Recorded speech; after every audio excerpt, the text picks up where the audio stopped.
higher strength means better performance. But in Geogrid point of view, so if you are using some other products that with very high strength characteristics, but without the interlocking effect, many of these tests actually fail. And that is when the client actually came back to us and saying that, yeah, can we stick back to your solution? Sometimes people don't believe that, what this small little plastic can do. It's just a polymer. So what can you do with that? So Multibangun has been our very good partner for in the past until today. You guys has been doing a very good job in educating the markets about the Geogrid solutions,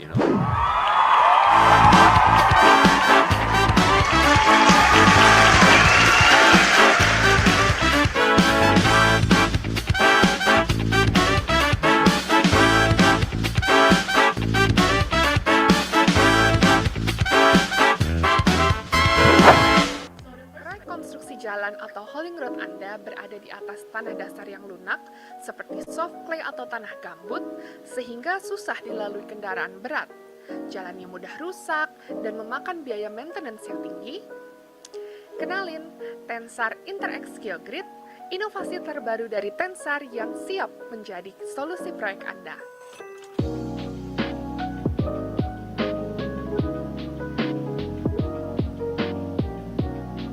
Di dunia konstruksi, tantangan seperti tanah dasar lunak yang tidak stabil, penundaan proyek akibat proses pekerjaan yang sulit, dan pembengkakan anggaran dalam proyek pembangunan jalan seringkali menjadi masalah utama. Tensar Interx hadir sebagai solusi terbaik untuk masalah-masalah seperti ini. Dengan teknologi paling terkini dan desain yang canggih, Interx memberikan kestabilan lapisan perkerasan jalan sekaligus menghemat waktu dan biaya konstruksi. Geogrid Interx bukan hanya sekedar geogrid biasa, diciptakan melalui kombinasi ilmu material terkini dan geometri yang dioptimalkan. Interx menjadi pilihan terbaik untuk stabilisasi subgrade, perkerasan jalan, dan platform kerja. Dengan teknologi co-extrusion terkini, Interx memberikan performa yang jauh lebih unggul dibandingkan geogrid biaxial dan tri-X sebelumnya. Hasilnya menjadi lebih kokoh dan tahan lama. Geometri yang dioptimalkan dari Interx memastikan penguncian maksimum dari material granular, menciptakan lapisan stabil yang paling efisien.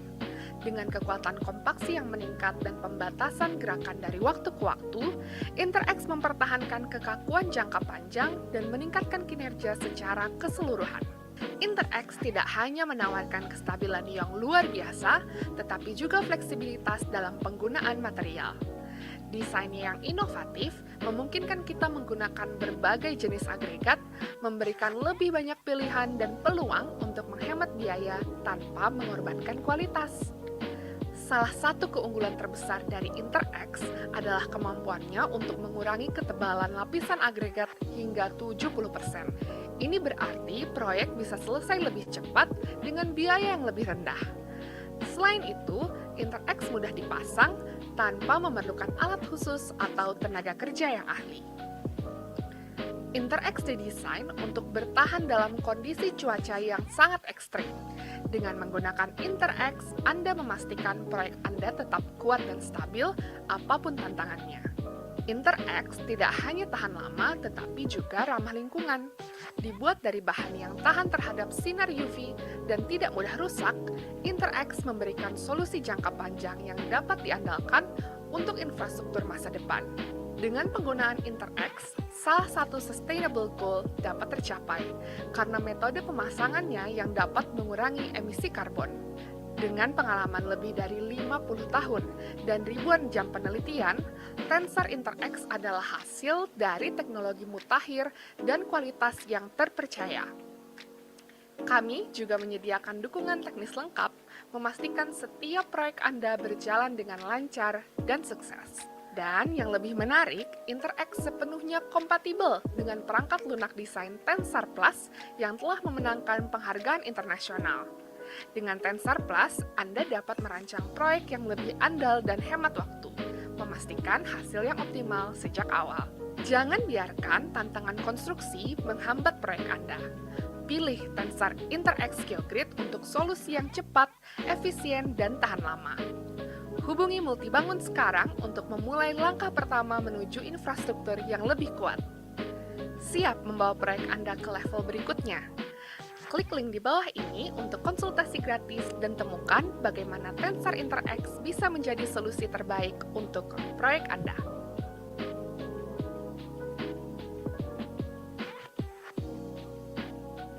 Setelah sukses mengadakan workshop dan webinar pada beberapa tahun sebelumnya dengan antusiasme dan testimoni yang luar biasa, dengan ini kami mempersembahkan Multibangun Engineering Hub.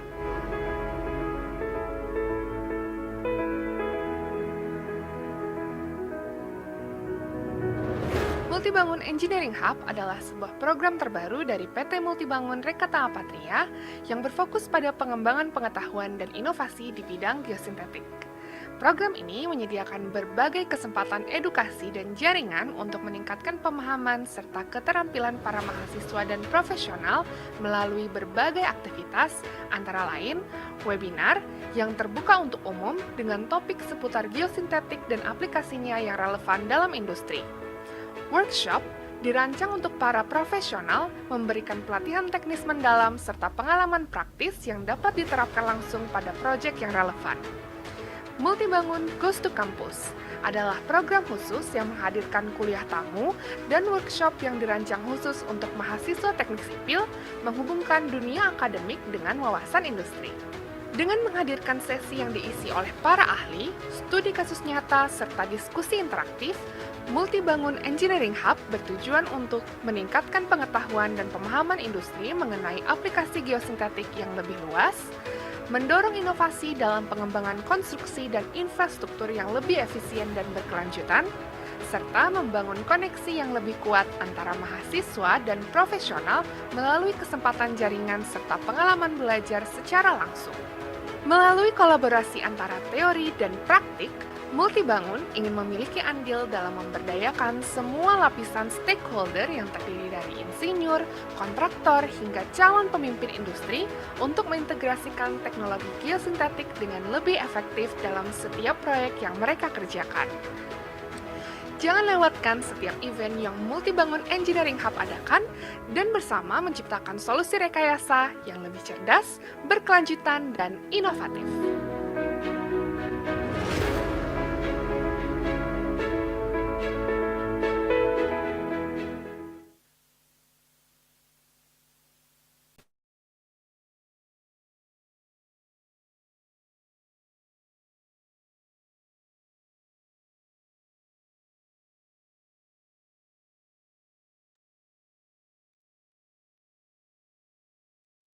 Selamat pagi Bapak, Ibu, dan Sobat Multibangun dimanapun berada. Senang rasanya saya, Dwi, dapat hadir kembali bersama Anda di webinar kali ini. To everyone streaming from outside Indonesia, we welcome you to this webinar.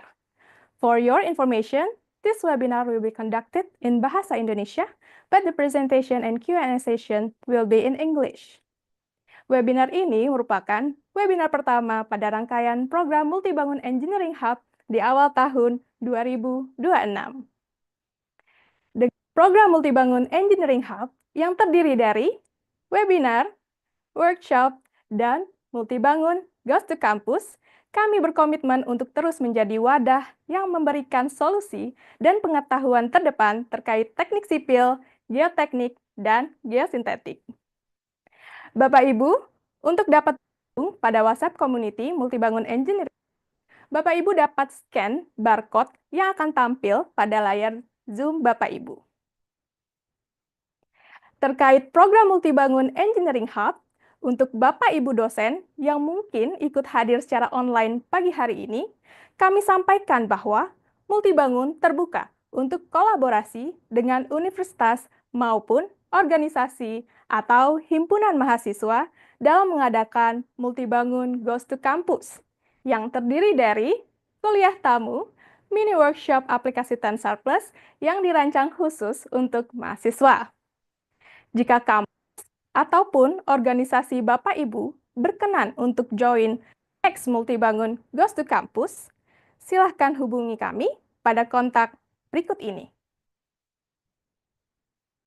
Selanjutnya, tanpa berlama-lama lagi, kita akan mendengar presentasi dari pembicara utama kita, Willie Liew. Dalam hal ini, akan turut menjadi moderator adalah Pak Dobie. Izinkan saya perkenalkan moderator kita pada pagi hari ini.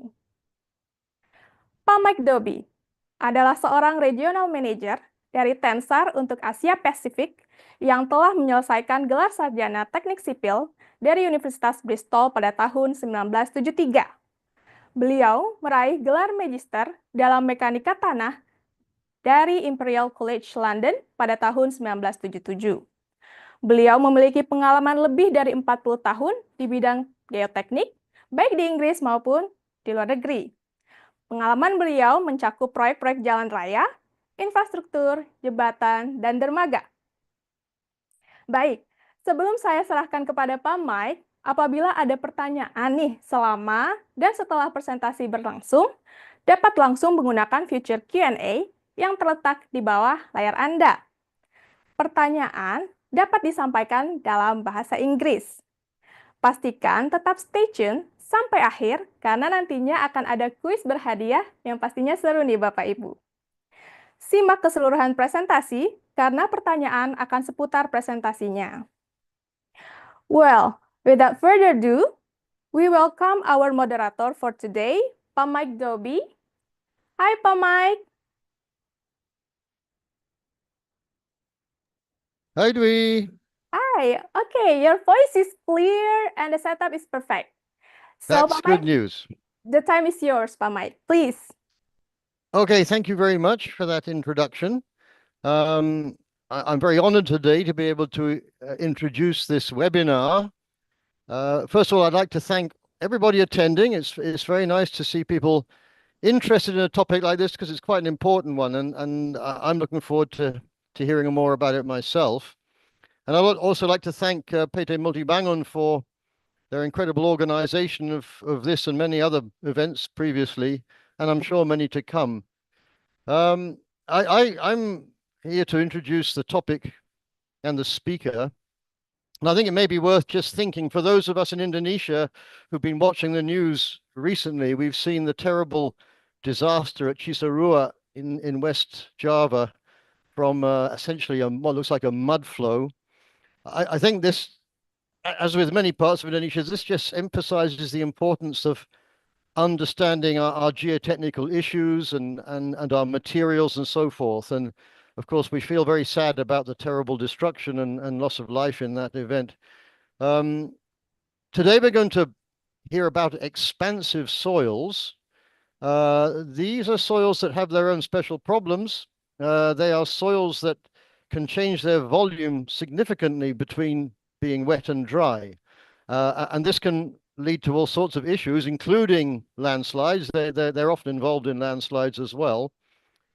However, today we're going to hear about their effects on road pavements.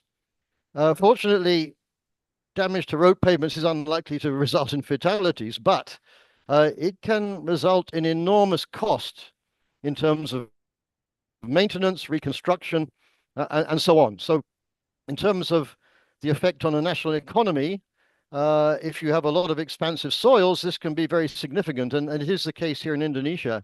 And I think you'll get a few hints about that shortly. So today we're going to hear about the use of stabilization geogrids to improve the performance of pavements built over expansive soils. And we'll hear this with some very practical demonstrations and measured performance, which is going to be fascinating. And I hope you will be interested to hear about the understanding that we built up in terms of this topic. For those of you who've listened to the IGS present or webinars in the past, especially those done by the Indonesian chapter, we had a very good webinar back in the days of COVID. It was presented by Jorge Zornberg, Professor Zornberg, and he did a very nice job of summarizing the issues and some of the work done to improve performance of pavements over expansive soils. And I think that was a very valuable introduction into this problem. So that's the problem today. I just have a final very nice thing I have to do is to introduce our speaker.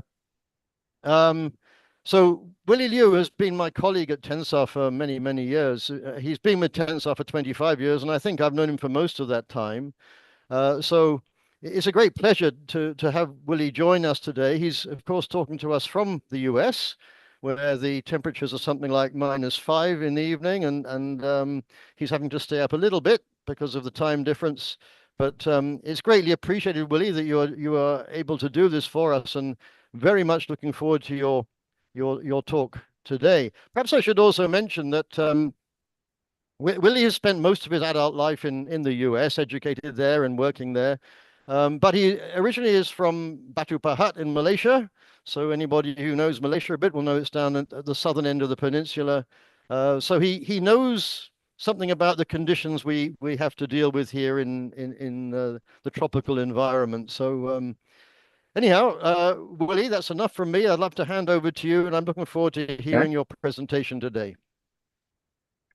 Well, thank you, Mike, for the kind introductions. Good morning, good afternoon, good evening to everyone, depending on where you're joining us from.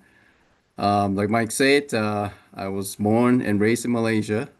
So there's always, before I moved to the US for school, there's always a connection there for me. And I feel really special to be invited to present in this webinar by Multibangun.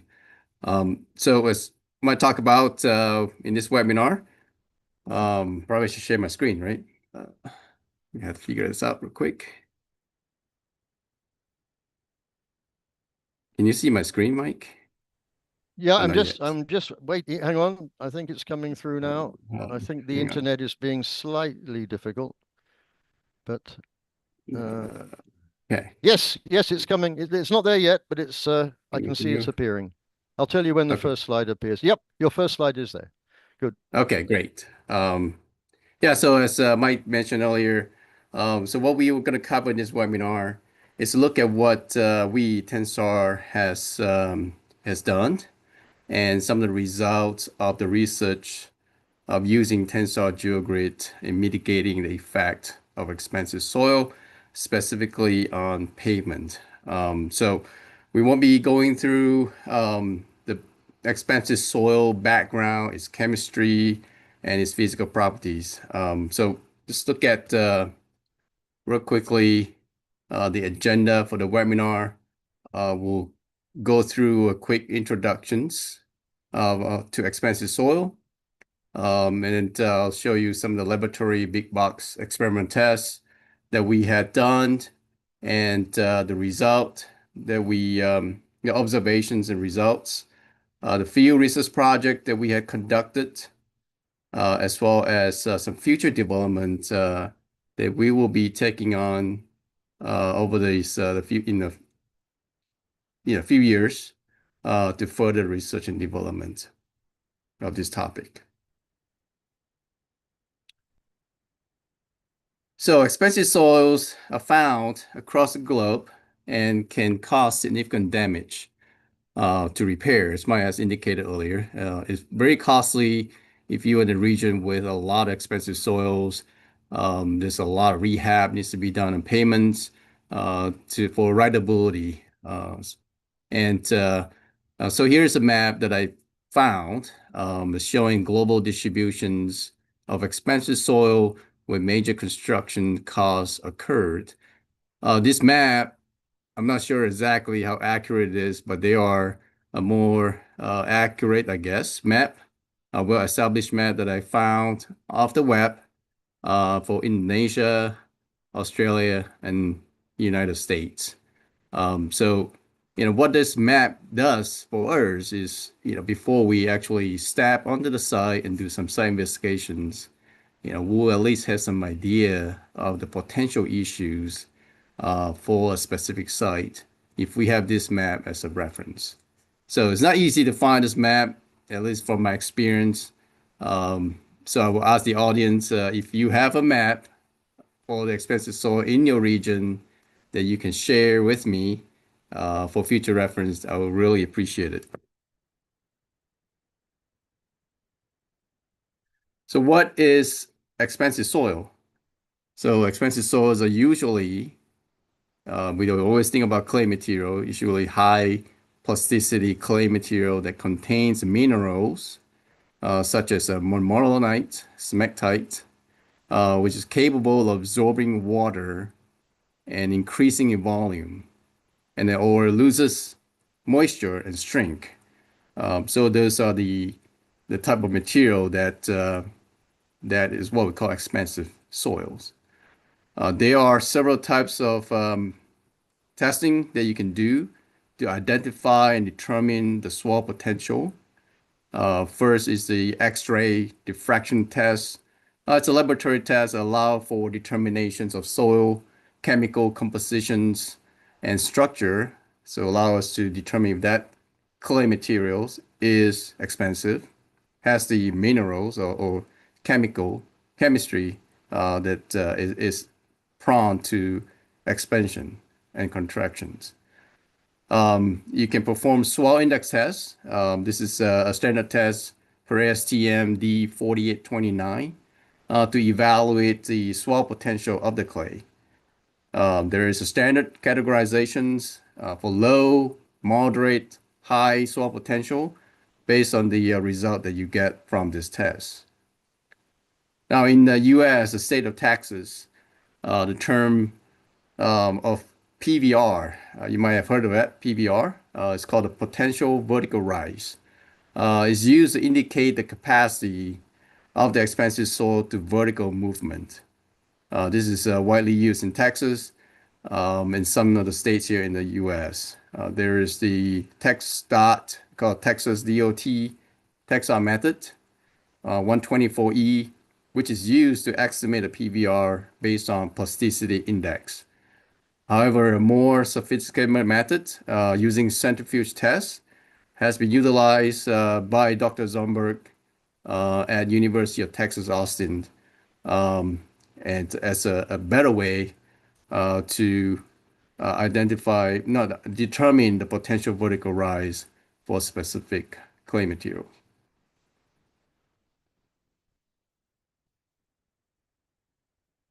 So what's causing the longitudinal cracks on pavements built on expensive soil?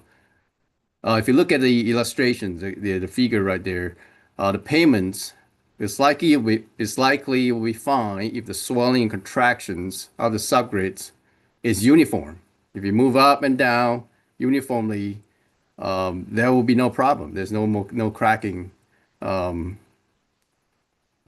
the issue here is the changes of moisture, specifically towards the edges of the pavement, which is typically more pronounced than the center of the pavements. The moisture loss could be due to tree roots. It could be ponding waters. So they all causes the moisture changes at the edges of pavement more pronounced than the center, and therefore causing the differential movement across the pavements and therefore the longitudinal cracks. So the longitudinal cracks will then allow water to infiltrate into the pavements, saturate the base and subgrade, and the pavements will therefore crumble quickly with time.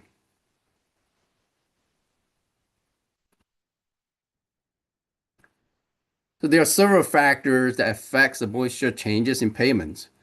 First is the environment. If you are in the arid, semi-arid environment, it is especially more pronounced because the moisture changes is more frequent and significant in those regions. Vegetations, so you can see the picture on the left, where there's large trees along the side of the pavement.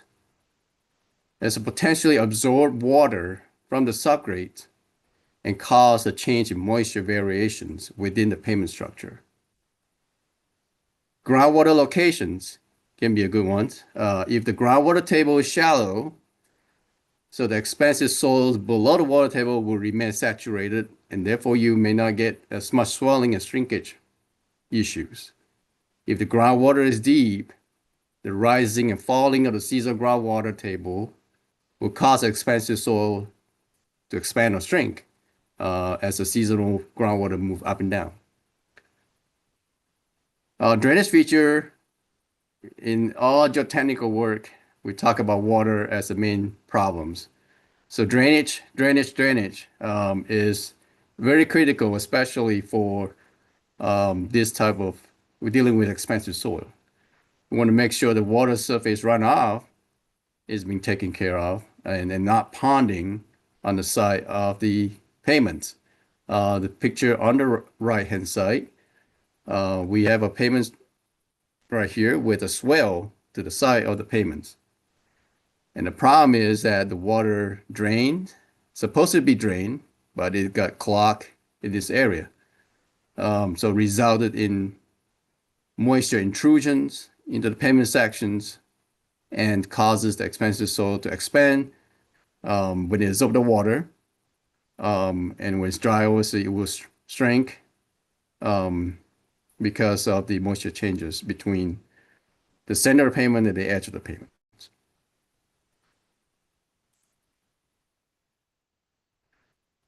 So here are some traditional solutions of mitigating effect of expansive soil.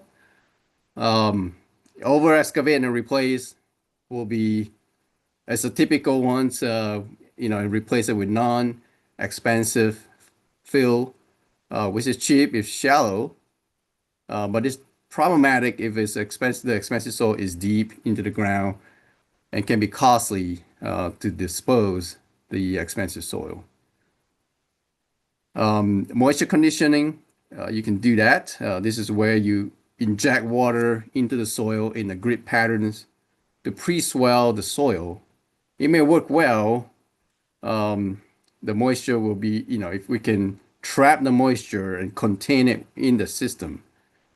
And it's going to take some time to be able to do that for the expansive soil to absorb those water, especially at depth. And it may not be consistent across the site. So it's tough to maintain the moisture in the open applications, especially like rootway type applications. On the bottom left, you see chemical stabilizations. It is used a lot in the US to change the chemistry of the clay, and therefore the string swell potential is mitigated. May work well, but it's expensive. It needs to go deep enough to be effective. So a lot of times, I've seen, contractor would just go in there and do 6 inches or 150 mils, 200 mils, 300 mils. But is that sufficient? Is that enough to address the expensive soil? So from what I know is that it's not. I'll show you a project that we did that has a chemical stabilization below on this rehab project. And then 4 is the overburden fills. We can use add more fills on top of the expansive soils to counter that swell pressure and therefore reduce the moisture changes within the expansive soil and also counter the swell pressure, right? So it could be expensive with the amount of fill that's required to bring in.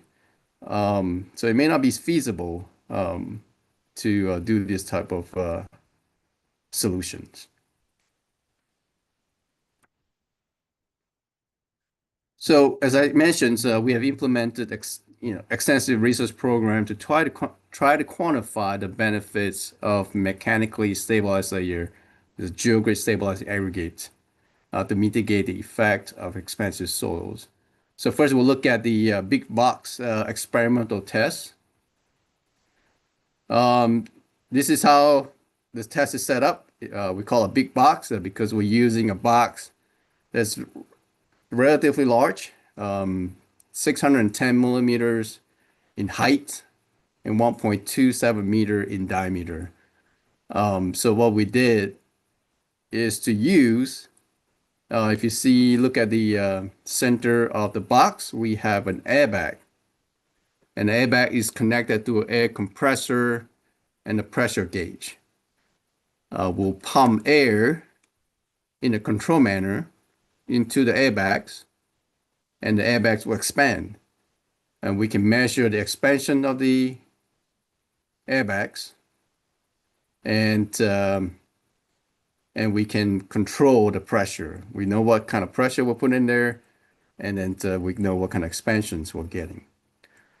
We're using the steel hand tamper as we build the aggregate. We're using this aggregate base material. We'll build it in lift. We'll compact it with a steel hand tamper. So the program looks like this. We did control tests, no grid. We did 1 layer and 2 layers of Tensar Interact grid. We did, we'll cycle the loadings, meaning that we'll pump pressure into the airbags to the pressure that we are looking at, and then we go to 0. We release it to 0, and we go back up to that pressure again. We release it to 0. So we're doing that for 5 cycles. In this specific case I'm going to show you is at 27 psi, 186 kPa pressure. So what we did is at 1 layer of grid and 2 layers of grid, and the control, meaning no grid, we're doing it at different aggregate thicknesses.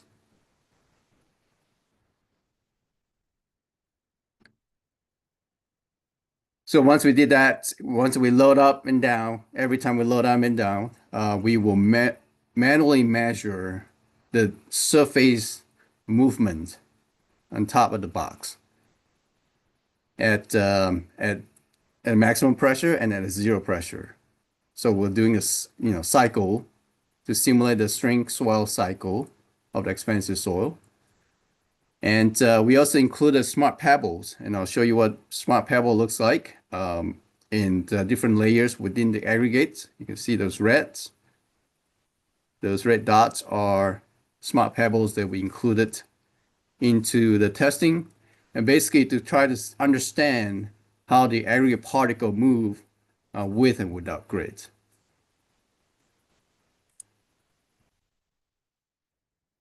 So here's just a few more pictures of showing the construction sequence. We first compact the first layer of aggregate with an airbag at the bottom in the center of the box. We then place the grid on top. And then if we have smart pebbles, we'll put smart pebbles on it. Then we add more layers of aggregate and compact it, another grid if needed to be. And then we just pump air and do the desired pressure and measure the deformations. That's what we're doing here. We also took a LiDAR scan of the surface, and I'll show you what it looks like from. Here's the smart pebbles. You see, it looks like a real aggregate. So it's not painted aggregate in red. We actually 3D printed this aggregate. And you can see the angularity and the surface textures are simulating the actual aggregate that we're using in this test. The sensors is located inside this smart pebbles. Here just showing the layout of the grid. 1 layer grid at section thickness of 510 millimeters. 1 layer grid and 2 layers of grid. The spacing of the grid is around what's that? Within the 14 inches, about 13 inches. And this is a section thickness with 200 millimeters. 1 layer grid, and then the 2 layers of grid. Obviously, these 2 layers of grids are much closer at 75 millimeter spacing because of the the spacing of the thickness of the aggregates. So I'm showing you just the 510 millimeters and 200 millimeters. We actually did a 300 millimeter thickness and a 16 inches. Apologize, I don't know. I can't convert it right away. But a 16 inches, which I think is 400 millimeters in thickness. So here example of the surface deformations from our LiDAR scan. You can see towards the left is the control and the 1-layer grid and 2 layers of grid. You can see the cracks that we're seeing and how visible the bulge is for the control compared to 1 layer and 2 layers. So the profiles and the surface deformations is actually less with the Geogrid and is much lesser with the 2-layer system.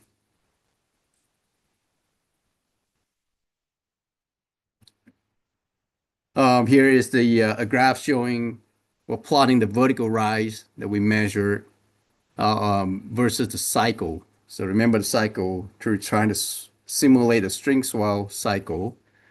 We load it to the maximum pressure at 27 psi, and the yellow is the control, meaning no grid.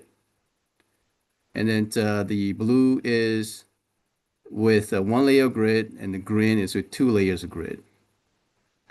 And I want you to note that this is not as pronounced on this 510 millimeters thickness, but as I'll show you later on, the movement, what I call a permanent deformations, you can see the unstabilized start to reduce.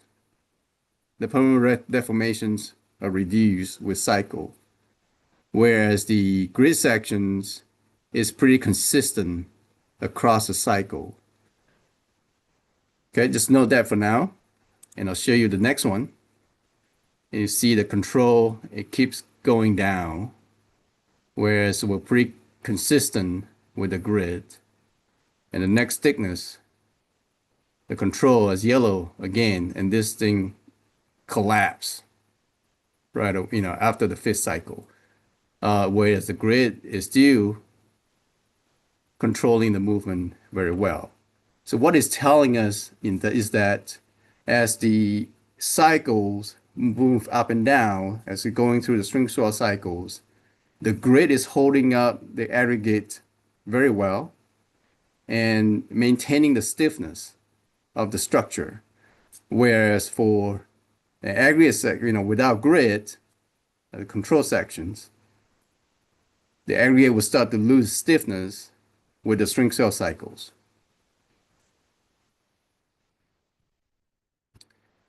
So here's another example of showing what I mean by, if I can play the video. Let's see. There you go.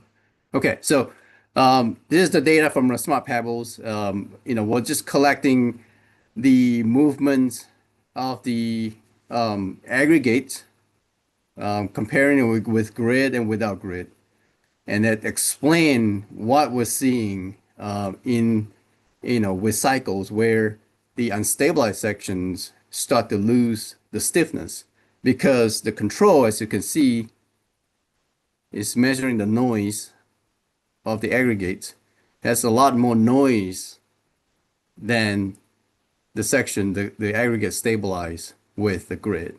So the blue is the control, and the orange and greens are the data for the stabilize.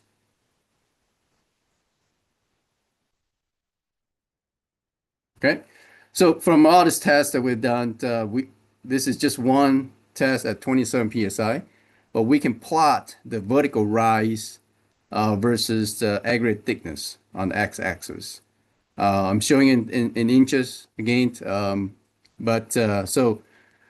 you see right here the dark blue is the airbag itself without airbag movement of itself, and the next blue line right there is the control, meaning no grid. This is again the surface movement. And then the orange line is the one layer grid, and then 2 layers of grid is the green color. So from this plot, if we know the pressure, let's say at 27 psi, I can go to a specific aggregate thickness and determine what kind of surface movement that we'll be experiencing with and without grid.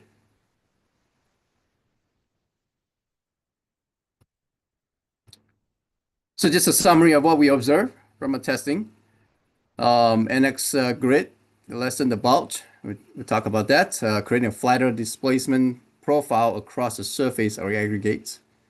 Less permanent deformations with the grid, regardless of thickness. In general, about 30% in differential movement with 2 layers. Reduction in differential movement with 2 layers of grid versus 20% for 1 layer grid. 2 layers of grid sections perform better than 1 layer of grid. Unstable aggregate will lose stiffness and unravel, especially at thinner aggregate sections. So we're getting consistent movement section profile with stabilized aggregate from cycle to cycle. So what it's telling us is more resilient and shrinkage behavior. And the cracks that we measure are shallower for stabilized compared to unstabilized sections. So now let's look at the field research project that we have conducted and review some of the data we have collected as well. So our first one is the field research project. It's a city road project in Taylor, Texas. It is installed back in December 2021. It's been 4 years in monitoring. This is done in collaborations with Dr. Zomberg and University of Texas, Austin. It's a project that's 300 meters long. It's not a very big project. We've been asked, we've been given a very short notice to do this project. So we don't have a whole lot of control over what can be done, but this is the first one. What happened is that there's an existing 300 millimeters of lime stabilized subgrade with 150 millimeters of aggregate on top, but it failed relatively quickly. So the rehab was done in back when 2017, and then they have to redo the project in 2021. They only want to remove 150 millimeters of base and then reuse that base for their project, except in one sections where they are able to take out 400 millimeters with reuse the aggregate, allow us to put in 2 layers of grid in that 400 millimeter sections. And all the sections that we're doing will only have 1 layer of grid. And you can note there, so the existing lime stabilizations is 12 inches. When they took out the base material on top, they are seeing these cracks on the chemical stabilized subgrade. So it's telling us that the 12 inches lime stabilized subgrade is not enough in this specific case. So we did a lot of investigations on this project. Unfortunately, what's happening here is the potential vertical rise. Again, the capacity of the expansive soil in vertical movement it varies across the site by a lot, from 1.5 inches to 8.5 inches that you're seeing within a very short distance. So, but anyway, we proceeded because we just have to. It's our first installations. we did not find out the variations until later. But if, as indicated here, we did a 300 meter long project. We got control sections in blue. We got one layer of grids, two layers of grid, and we have a layer of sections with a layer grid with a geotextile backing for separations. So we're trying different things to see what works well on this project. But again, unfortunately, the potential vertical rise varies so much across the site that we're not able to get a very, I guess, be able to quantify exactly the benefit of the grid on this project. But what we did found is that so we did conditioning survey. We measured the length and width of cracks. We measured the vertical movement across the root at 300 millimeters interval. And we have been monitoring it since 2021. And just to show you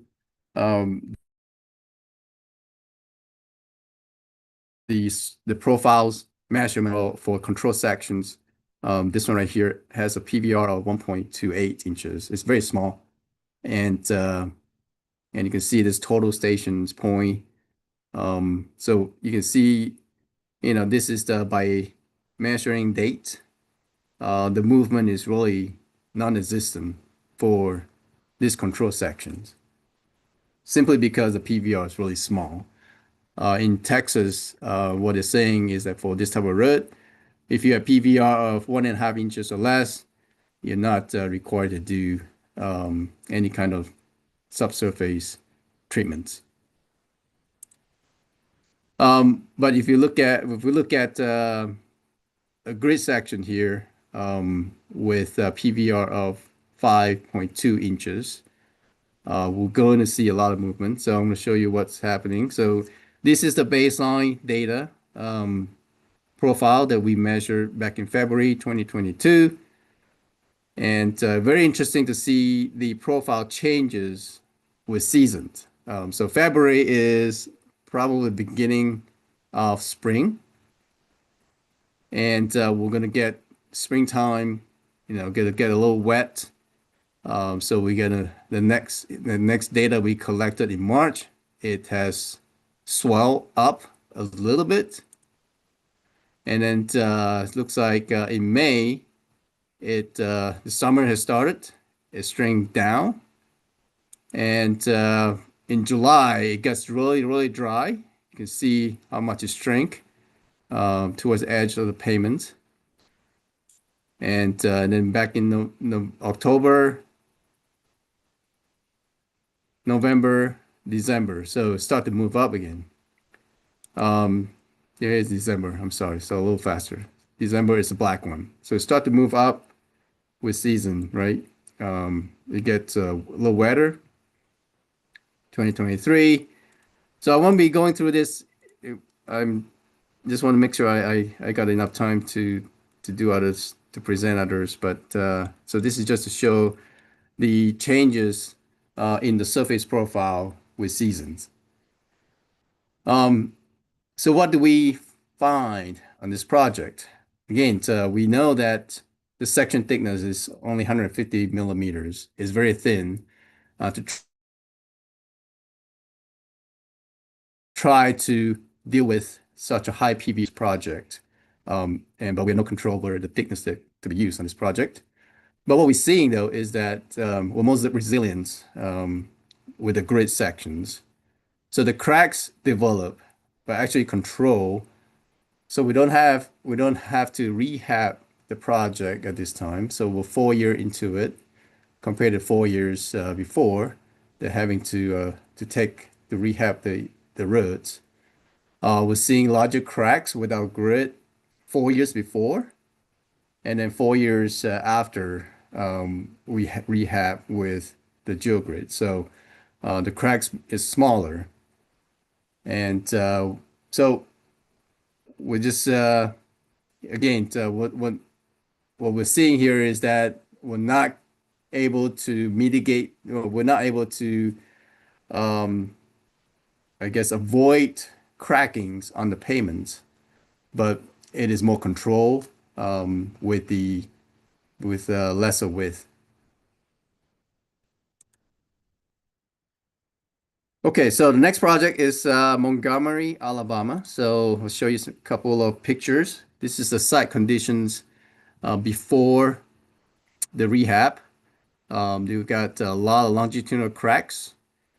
Again, the cracks is more pronounced on the left side right here compared to the right-hand side because there's a lot of trees along this side of the roads.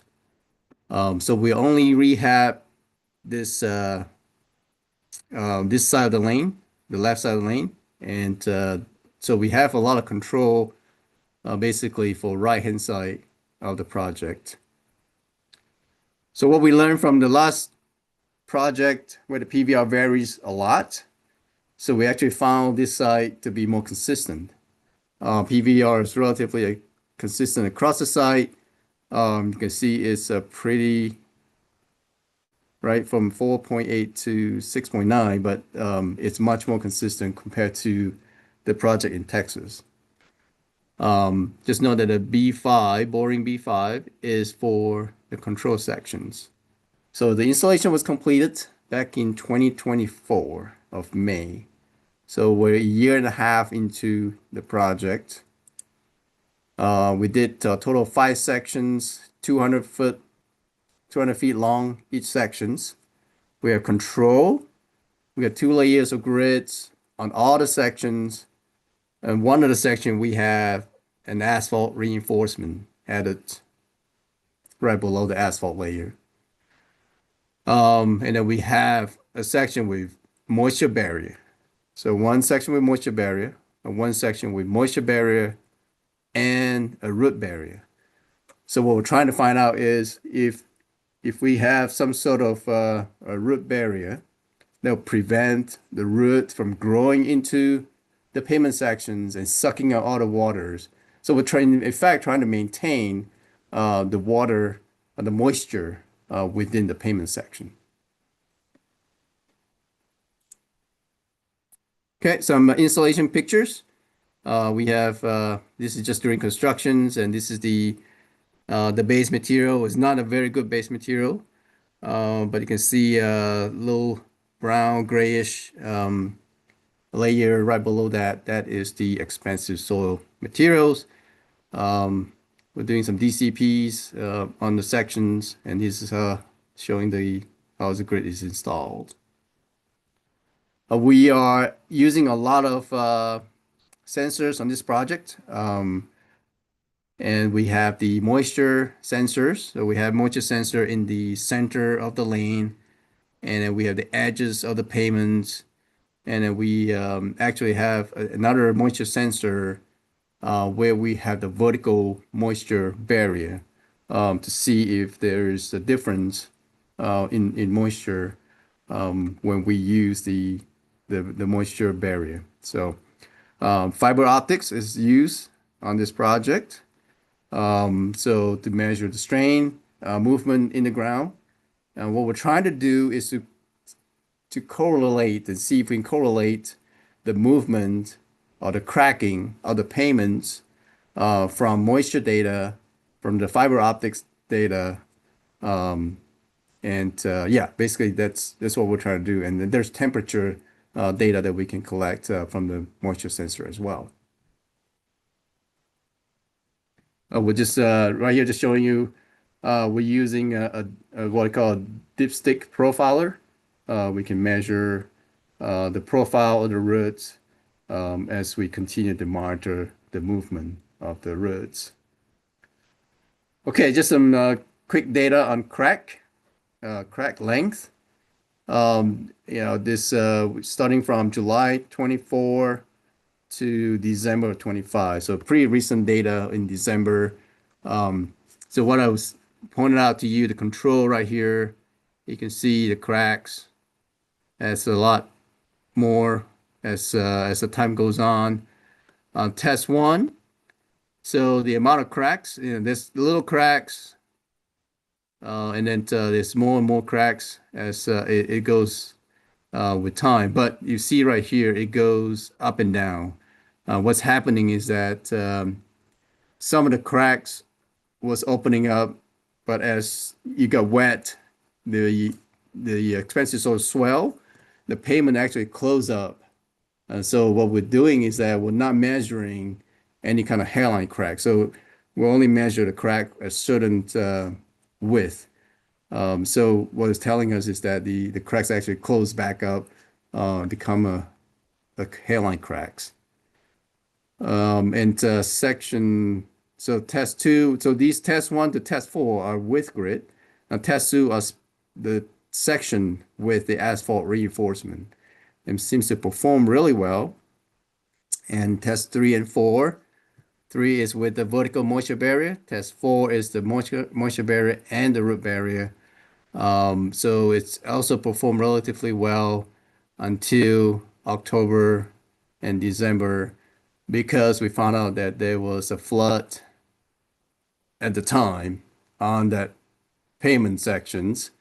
So the moisture was trapped in that pavement. Obviously, it will swell and then shrink, and then causing the crack to be more deformed at the surface. So, but yeah, there is, but relatively well compared to the control sections.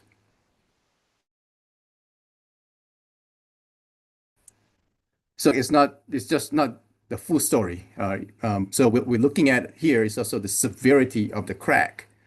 So you can see, if you remember, control and test 1 has pretty close amount of cracks, the length of cracks.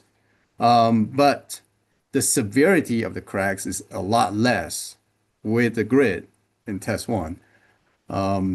So you can see right here, 54% low severity, and test 1 is 0 back in July. In December 25, we got 70% in low severity with the grid, 25% versus 25% for control. But if you look at high severity, it's 44% for control versus 2% for the test 1 section with the grid. And the test 2, 3, and 4 it's all low severity, very little in medium severity, and very high, nothing in high severity range. This is just to show you the predictions that we're doing with the profiles and cracked based on, again, the fiber optic data, the temperature, the moisture that we have collected. So there's a pretty good correlations. So we'll continue to look at this correlations to see if we can somehow predict the movement and the crack that we're going to see on the pavement. If we know the specific temperature, or strain. So we're going to see, hopefully be able to develop this further with time, and be able to come up with some sort of more accurate prediction. Okay, last but not least, project in Bastrop County, Texas, and this is a comprehensive research project that we did with UT Austin. Again, 1,100 meter long by a root width of 6 meter. So it's a big project. We have a lot of different type of section we did on this project. We got control versus stabilize. We're looking at the effect of section thickness. We have 4 inches, 8 inches, and 12 inches. Evaluate the effect of Geogrid layers. So we got 1 layer of grid versus 2 layers of grid. And we did try to look at the effect of grid type, meaning we got standard interacts and the interacts with filter grid. We call it filter grid, but it's a interact grid with geotextile backing. We also evaluate the grid effect from positioning standpoint. Where do we place the grid will provide a better performance. And then we did the sections with chemical stabilizations. with the grid and see if the grid and chemical together will give the best results. So this project was installed in July of last year, so it's relatively new. It has chip seal surface on top.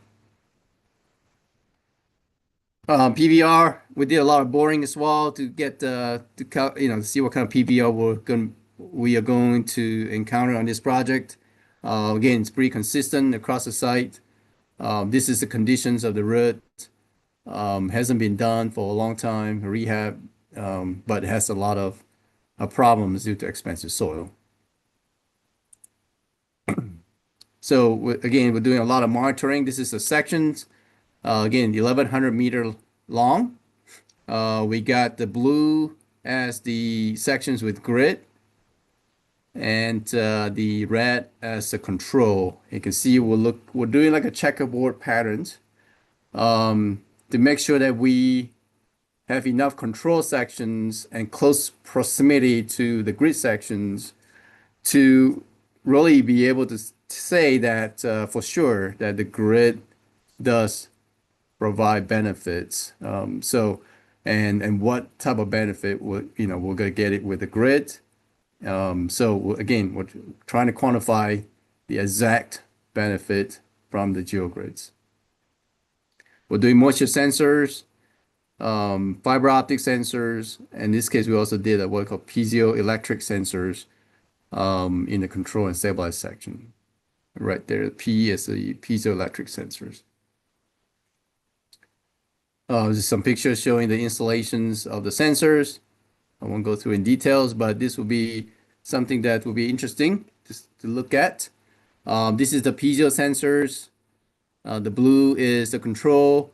The grid is the orange. So this is just right after constructions. So this is from the, so there's a lot of, things are settling in. So we're not going to, but you can see about the same type of movement of, we're seeing. But as the time went on, we're going to seeing that the grid sections are feeling less strain movement in the grid sections. You can see the measurement here for the control. You got a big jump in strain data. This is a fiber optic data, and it's pretty consistent for the grid sections. We're still measuring the profile as well across the root width. This is back from, I'm sorry, this is November 25, not 26. We don't live ahead of time, but we'll continue to take data. We only have 2 data so far, October and November, but it's not moving very much at this point from a surface movement standpoint. Okay, I won't touch on this too much, but we also going to do a lot of numerical modeling to calibrate and compare results from our laboratory testing to the field result that we're getting. In this case, we did a calibrations model, compare result from the Australian AS 2870 design methods, and try to compare with and without the grid and see what kind of findings. So it looks like from this specific numerical modeling, we are able to find that that the mechanically stabilized layer reducing the differential heave by about 40 to 50%. So this is a published paper that you can go look at, and it's on the lower left. You can see the title and the authors of the paper. So feel free to go find the paper and read as well. From a future development standpoint, we are, again, I talk about, doing, performing more numerical modeling based on to simulate various conditions based on findings that we got from the big box tests and the field data. And then we're going to continue our field-based research project, data collections, and analyzing the data. We're going to try to fully quantify the benefits of Tensar Interact Grid in mitigating the effect of expensive soil, and last, we'll incorporate the expensive soil design into the Tensar Plus software. That will be coming up soon. Okay, in summary, we looked at the laboratory large-scale testing. We got the full-scale field research project and numerical modeling. And it suggests that Tensar Interact Grid can reduce the vertical rise by about 30% with two layers of grid. It looks like the grid maintains structural integrity of the pavement structure after repeated cycles, and therefore will enhance the life of the pavement specifically in the expensive soil situations. We reduce the amount of cracking with the Geogrid, control and reduce the severity of the cracking. Asphalt reinforcement seems to further reduce the amount of cracking that we're seeing based on a field-based project. The use of vertical moisture barrier seems to be effective if done correctly, meaning that if there is no flooding on the pavement sections, it will actually perform really, really well until that happens. So that is all for my presentations. Thank you all for the attentions. I appreciate the opportunity again to present in this webinar. Okay, thank you, Willie, for your excellent presentation. I will before we go to Q&A session, I will present the marketing session. Not much as 10 minutes. I will share my screen.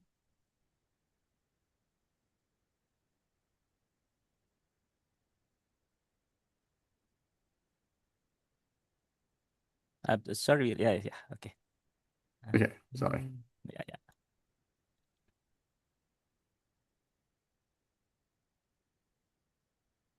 Oke, Bapak Ibu sekalian, saya akan share untuk marketing session ini dalam bahasa Indonesia ya. Jika ada pertanyaan Pak, sekali lagi Bapak Ibu sekalian bisa dituliskan di kolom Q&A sambil menunggu saya akan share materi terkait dari marketing atau produk yang sudah digunakan di Indonesia dalam stabilisasi tanah dasar di tanah ekspansif. Baik, sebelum masuk ke topik, saya sampaikan bahwa perkenalan terlebih dahulu. Kami dari PT Multibangun berkantor di Menara Senraya di daerah Blok M, Pak, Jakarta Selatan. Dan gudang kami ada di Bitung, Tangerang. Adapun dari material geosintetik, khususnya untuk material geogrid, kami menjangkau dari beberapa sektor seperti pertambangan, perkebunan, infrastruktur, dari jalan akses perumahan maupun kawasan industri. Baik, berbicara mengenai infrastruktur, seperti yang sudah disampaikan oleh Willie, di Indonesia mempunyai banyak sekali titik penyebaran tanah ekspansif, khususnya yang kami fokuskan di utara Pulau Jawa, karena di tanah daerah ini mempunyai kandungan mineral lempung clay mineral yang mempunyai plastisitas yang cukup tinggi. Adapun sifat tanah dari high plasticity clay atau lempung dengan plastisitas tinggi ini, jika terkena air pada musim hujan, maka akan mengembang seperti struktur jalan maupun volumenya akan mengembang di atasnya. Kemudian jika musim kering, penyusutannya juga cukup tinggi. Di sini, apalagi jika ada beban di atasnya atau beban kendaraan melintas di atasnya struktur jalan tersebut, kemungkinan jalan akan rusak. Nah, dari sinilah mengapa perlu adanya treatment khusus untuk tidak merusak struktur jalan. Nah, solusinya apa? Yang tadi juga sudah dijelaskan dengan sangat rinci oleh Willie, yaitu menggunakan Geogrid Interact dari Tensar. Adapun Interact Geogrid ini merupakan improvement dari produk terdahulu. Sebelumnya di tahun 80-an, Geogrid untuk stabilisasi tanah dasar berbentuk persegi panjang. Kemudian tahun 90-an menggunakan bentuk dari biaksial, dan tahun 2000-an bentuknya segitiga dengan code name-nya Tri-X, dan selanjutnya Inter-X dimulai diperkenalkan tahun 2022 dalam bentuknya multiaksial. Nah, Tensar terus mengembangkan produknya untuk mendapatkan produk terbaiknya dalam penanganan jalan akses maupun platform. Baik, bagaimana sih konsepnya dari material geogrid interaksi ini sebagai stabilisasi tanah dasar? Adalah dengan menginterlock dari material timbunan granular. Kalau tanpa geogrid di sebelah kiri, beban roda akan langsung menekan di soft subgrade, yaitu beban titik, dan menyebabkan penurunan atau rating. Dengan material inter-X, agregat saling mengunci dan terbentuk lapisan kaku atau MSL, mechanically stabilized layer, sehingga subgrade dan beban akan merata, sehingga tidak terjadi beban titik. Itu. Kemudian pertanyaan selanjutnya, apakah sudah terbukti performa yang didapatkan? Tadi Willie sudah menjelaskan banyak sekali kasus-kasus atau studi kasus dan kemudian penelitian. Dan satu lagi penelitian dan independent testnya diuji dari full scale test dari USCO di Vicksburg, Mississippi, USA. Perbandingan antara kontrol yang tidak menggunakan material perkuatan geogrid dengan subgrade di 2%.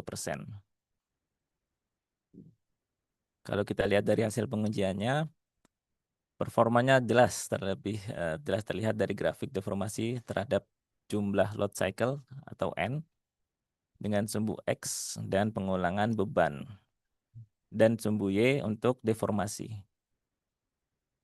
Jika kita lihat dari hasil analisanya, dari hasil pengujiannya, yaitu NX750 maupun NX development menunjukkan deformasi yang lebih kecil. Jika kita lihat dari fotonya ini, dengan kontrol dan tidak menggunakan geogrid, dan menggunakan geogrid sangat jauh signifikan perbedaannya. Baik, dari hasil pengujian tadi, sekarang pertanyaan selanjutnya, bagaimana kita terapkan di lapangan dan apakah ada perhitungan desainnya? Ya, tadi juga sudah dimention oleh Willie. Kalau kita masuk ke tahap desain, sebenarnya yang paling sering kita temukan atau kita butuhkan adalah berapa sih rencana ketebalan dari material atas dari geogridnya, khususnya di atas subgrade-nya.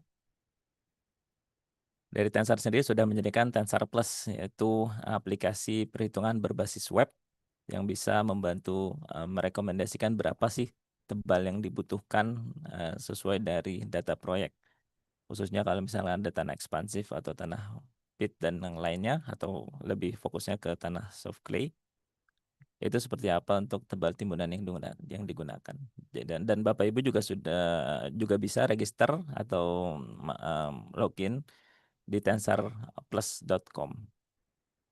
Saya akan tampilkan video sedikit simulasi dari Tensar Plus. Jika Bapak Ibu sudah login dan register di Tensar Plus, akan terlihat dashboardnya seperti ini, dan ada beberapa macam perhitungan juga. Kalau kali ini saya akan tunjukkan preview video untuk yang roads, di mana ini ada beberapa macam. Nah, untuk yang khusus dari expansive soil juga akan melakukan perkembangan selanjutnya. Saya contohkan untuk yang di area pertambangan khususnya. Di sini Bapak Ibu bisa melihat jenis-jenis kendaraan apa saja yang bisa diinput. Sudah disediakan oleh Tensar Plus sendiri. Kemudian kita bisa melihat material timbunan apa saja yang bisa digunakan. Bisa high quality crossrock atau light quality crossrock. Kemudian selanjutnya bisa kita lihat tipe dari subgrade-nya. Apakah clay dan lainnya, dan berapa nilai CBR dari subgrade-nya tersebut.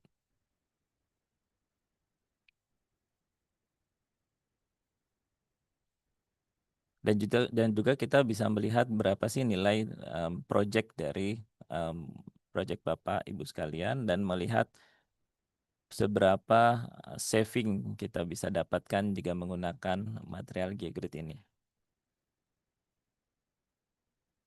Ya, itu adalah review video singkat saja untuk bagaimana menggambarkan dari software tersebut. Jika Bapak Ibu yang bergerak di bidang konsultan, kami juga bisa in-house workshop, Bapak Ibu. Jadi kami bisa in-house workshop terkait cara penggunaan dari Tensar Plus-nya. Dan Bapak Ibu bisa hubungi admin kami dan bisa dischedule-kan untuk kedatangan kami ke kantor, Bapak Ibu sekalian. Seperti itu. Baik, kita menuju ke case study yang dari penggunaan material Geogrid di tanah ekspansif khususnya di Indonesia. Oke, kami ada project di AHM di area Kerawang, Jawa Barat. Nah, tepatnya di area sisi utara dari Pulau Jawa yang tadi diinfokan bahwa ekspansifnya cukup tinggi dengan klasifikasi high plasticity clay atau lempung dengan plastisitas yang cukup tinggi. Kenapa cukup tinggi? Kita bisa lihat dari jenis tanahnya. Kita pengetesan dari Atterberg limits, di mana di sini liquid limit dan plasticity index-nya cukup tinggi sampai 846 sampai 83% dan liquid limit di 82 sampai 121%. Ini berpotensi sangat tinggi dari sifat ekspansifnya, seperti itu. Kemudian adapun rencana dari perbaikan subgrade ini adalah untuk jalan akses untuk area stockpile. Sebelumnya nanti akan dilakukan pemancangan untuk fondasi dari struktur. Dengan tanah subgrade yang begitu lunak dan ekspansif, maka kendaraan angkut yang panjang akan kesulitan jika tidak diperbaiki. Nah, desain yang kami masukkan ke dalam area tersebut adalah menggunakan material CBR 2% untuk subgrade-nya dan geotekstil non-woven 200 gram dan Geogrid sebagai material stabilisasinya dengan timbunan 30-40 cm. Adapun dari prosedural dari instalasinya, land clearing kemudian digelar dari geotextile non-woven sebagai separator supaya lumpur tidak naik ke struktur timbunan. Kemudian selanjutnya digelar dari material geogridnya dengan overlapping di minimal di 30 cm. Kemudian langsung dilakukan penimbunan. Nah, setelah mencapai finish grid, dari timbunan langsung bisa dilalui oleh kendaraan pancang. Dan terlihat juga di pojok kiri bahwa timbunan itu juga sudah distabilisasi menggunakan material Geogrid. Dan tiang pancang sudah disusun dengan rapi dan tidak ada masalah seperti itu. Baik, langkah-langkah di atas mungkin Bapak Ibu merasa perlu adanya pengawasan dari kami untuk memastikan untuk pemasangan dilakukan sesuai dengan baik. Kami memiliki tim supervisi, Pak, yang sudah berpengalaman dan sudah sedia untuk mengarahkan serta memantau pemasangan sampai selesai. Oke, akhir kata kontak kami, Pak, kalau ada proyek Bapak Ibu yang serupa atau mungkin lebih parah bisa didiskusikan. Bisa dihubungi tim admin kami nanti dan akan kami tanggapi lebih lanjut. Oke, sekian dari saya. Terima kasih. Saya kembalikan ke Pak Mike untuk melanjutkan Q&A. Pak Mike, back to you.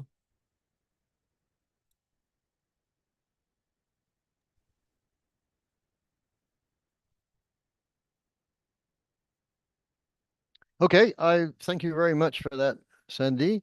I just want to start my video. I think I can do that now. Yeah. Okay, Okay, Pak Mike. right, good. Okay, now it's our time for some Q&A. I think, first of all, Willie, I thank you for a very nice presentation. A lot of very practical data and information, and I think with a topic like this, that's what you need. This is not going to lend itself very well to advanced numerical analysis, although you have seen some that are done by our colleague in Australia. But we need practical information, and you can see what's been done here in the presentation by Willie. So this is a very nice approach. I think I'd also like, before we look at these questions, we so far only have 4. You're welcome to add questions if you like.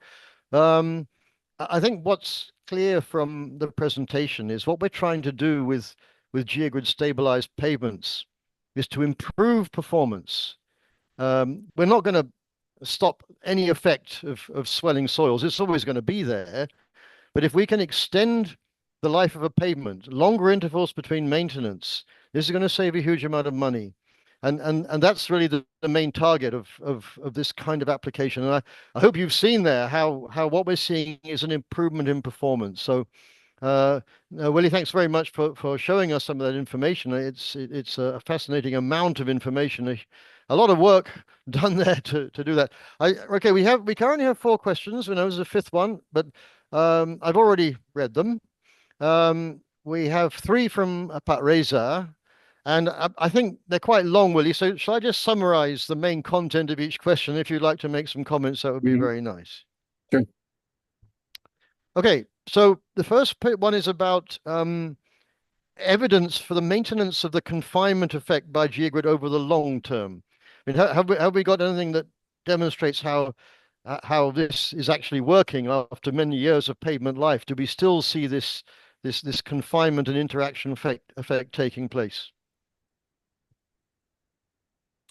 Yeah, we from a lot of accelerated pavement testing, we're seeing you guys can hear me. Can you hear me, Mike? Yes, I can hear you fine. Yeah, so I think everybody else can hear you. Making sure I'm not talking to myself. Based on accelerated pavement testing, we're seeing that the life of the pavement structures are definitely improved significantly with the Geogrid. Now I see the Reza I was questioning for over 50-year design live.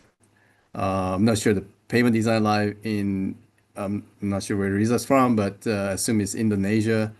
But in the States, it's a 20-year design life for pavements. That's typical. But what we're not, obviously we are not able to show you that it's going to last for 50 years or even 20 years with the grid under the expansive soil. But what we're seeing though is we are extending the life. Without the grid, you might have to rehab in 5 to 10 years. With the grid, you could extend it, 8, 20, 15 years. So that is still a win for this type of applications. Okay, right. No, I think that's absolutely the case. The second question is about environmental benefits of, especially versus chemical stabilization. So are you able to say something about that? Because you showed pictures earlier on, so I think you probably got some background on that. I mean, the chemical use for roadways is not such a big concern right now in the U.S. They are always, talks about, environmental issues, but it's not as I guess strict in the States than maybe the other parts of the world. We are in Tensar Plus does have carbon footprint a calculator. We are and I admit that we don't have it right now, is comparing with chemical stabilizations. And that is not an easy task. We are going to be working on it. I can't promise exactly when. We are working on it and to be able to quantify and have that in Tensor Plus. So more to come. Just need some patience. Okay, thanks for that, Willie. Yes, you're right about the patience. Yeah, and the third question from Pat Reza is about how we can take into account the contribution of Geogrid in more modern design methods, mechanistic design methods? Can Okay. you say a few words I'm not about that? heavily involved in this. Mike, I know you probably work with some of our colleagues here in the US. Do you have any inputs here? Yeah, no, I Yes, could say a few things. Is Yep. that Tensar over the years has built up a lot of information about pavement performance, both with and without Geogrid. So this has allowed us to develop a number of techniques for incorporating the benefits of Geogrid into pavement design. And this has certainly been extended to mechanistic methods in recent years. And it can be done in a number of ways. We can look at the stiffness parameters being used, and we can also look at the damage functions or transfer functions, whatever you like to call them. And they can be adjusted on the basis of looking at the data from real tests and trials. And some of these tests and trials now have gone on for a huge number of cycles. The early question about how long this interaction lasts, but I mean we have tests that go into the tens of millions of cycles one way or another. So yeah, we do have very good data on that, and we have good data for allowing us to add this benefit to mechanistic methods, which is something we've been doing. Yeah. Okay, now the next we got a few more questions arriving here, Willie, and I haven't read them all yet. So, okay, so interesting question from Pat Sharizal. He's asking about using these NX geogrids over peat. Now, and what benefits you might see. I don't know. Do you want to say anything? I can say something about local experience, Willie. I don't know if you want to say anything about experience in your part of the world. Yeah, I think for Pete's standpoint, the concern is, I guess, again, I think it works the same where if they all settle the same, obviously settlement could be pretty big for peat soil and take a long time. But again, if they're uniform, they're less of a concern, but the concern is always being the differential settlement. So based on the information we're seeing, we can say that the grid is going to provide, I guess is going to reduce the amount of differential movement, and specifically by how much. My take will be around 30%, based on my experience with foundations behavior with the grid, and based on some numerical modeling work that we've done. So that's what I can say. Micah, do you have any more to add? Yeah, no, I can say a little bit about this, mainly from experience here in Indonesia. We have used the stabilization geogrids over peat soils quite widely, both, I mean, in the main areas of peat, Sumatra and Kalimantan. And I think it's a bit like this, that without a doubt, if you build a road over peat and you make it too thick, then it will sink out of sight, and you have to keep on topping up the fill material, and you'll end up with a thickness of 5-6 meters even in some of the thick peats. So yeah, it's a disaster really in terms of all sorts of reasons. But what we do also find is that if you can keep a pavement lighter by making it thinner, then you can avoid getting to that pressure, if you like, where the big settlements take place. It's like a kind of yield pressure. I don't know if it's that well researched, but we see it in a practical way. And of course, one thing we can do with a stabilized pavement is to reduce thickness. A double layer pavement, Willie, you were talking about single layers and double layers. A double layer pavement over peat, keeping the thickness down to, let's say, maybe less than 600 millimeters of total construction thickness. This can avoid the big settlements. But once you put in too much thickness, it'll sink out of sight. And there's nothing in between it. You can't talk about building a 1 meter thick peat over peat. Sorry, 1 meter thick pavement over peat, because it'll definitely sink out of sight. So you've got to keep it thin and light. Maybe even considering lightweight aggregates, but that's another interesting area. I was going to mention lightweight aggregate. Yep. Yeah. I think one of the question here is on durability of the interact material. I presume that is the durability on when it's in contact with the peat material. Which I don't see an issue with the type of polymer that we're using. Yeah, no, yes, I think the durability is something very important and something that we're serious about. Yeah, Mr. Suherman is about warranty and how long do we have a warranty on pavements maintaining a good condition, based on our designs that we offer. I mean, I'd have to say that there's no absolute warranty. There's certainly a warranty on the materials, but this is a geotechnical design, and the predictions that we make are not going to be perfect, but they are generally pretty reliable. I don't know if you've got any of your own experience on that, Willie. Yeah, I concur what you're saying. Especially in the expensive soil, there is so many factors that can affect the behavior. So it is very difficult to, any kind of warranty that can be provided. But we know that our grid, what we can do is obviously provide the data, how it works, why it works, in the, and what we're trying to do obviously is to have a site that is consistent, so we really know what the behavior looks like.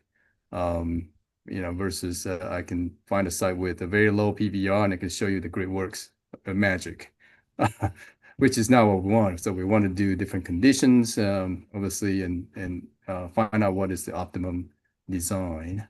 But yeah, it's very difficult to it's outside our control to provide a warranty for a specific project. Yeah, no, I think that's a good answer. Thanks, Willie. From Masya, I'm not sure whether it's Ibu or Pa. Yeah, this is considering the situation of construction, especially when we have, quite heavy rainfall as we're getting at the moment, and construction during the wet season. And what about information about construction issues related to that? It's quite a long question, but I think I don't know if you've got any comments on that one, Willie. You may have read it as well. I'm just reading it right now. How sensitive is the long-term performance of geogrid reinforced pavement to deviations in compaction quality and insulation tolerance? Well, I think if anything, the grid is going to provide you a more consistent pavement performance than without. If you do have an issue with compaction and insulation,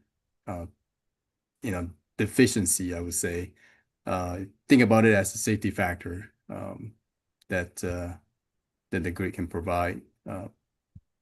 So, well, we more uniform support. Yeah.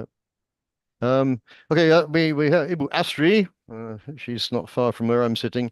Thanks you for your presentation. And here asking, what about the surfacing?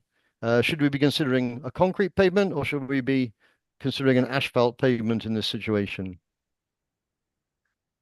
Well, I would say if in situation of expensive soil, it will be better with flexible pavement than a concrete pavement, just because of the ability to go back and rehab is much more cost effective comparing to trying to take out a concrete pavement. So yeah.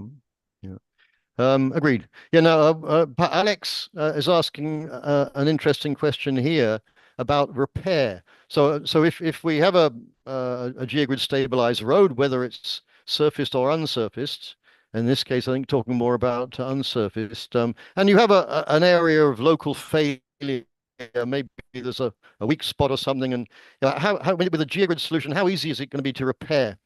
a localized area of failure or excessive deformation in a road pavement when you have the stabilization geogrids present? Yeah, my experience is pretty not very difficult. The grid can be cut through easily.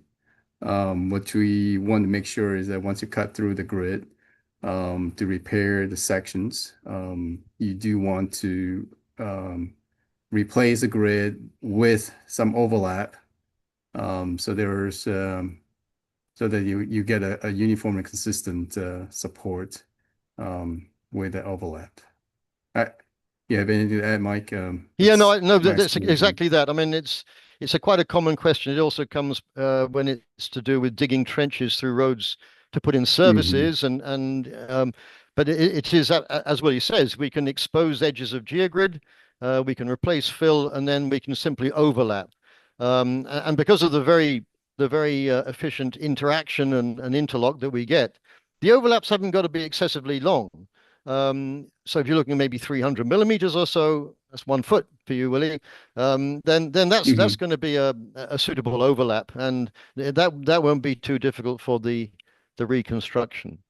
Wow, our questions are going to have a bit more, but I don't know. I need to get information from the organizers how much longer we can go on for, because there are a couple more to look at here.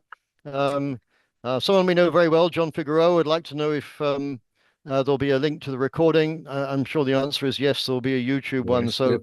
John, yeah, it'll be okay. We have from Valdi here, who's also sitting quite close to me here, about the severity percentage, as you showed, Willie. And perhaps you'd like to talk about that. It's only a short question. Okay, yeah, so it's based on visual looks. Well, visual and measurements. So we quantify that low severity is 6 millimeters or less. Medium severity as 13 millimeters or less.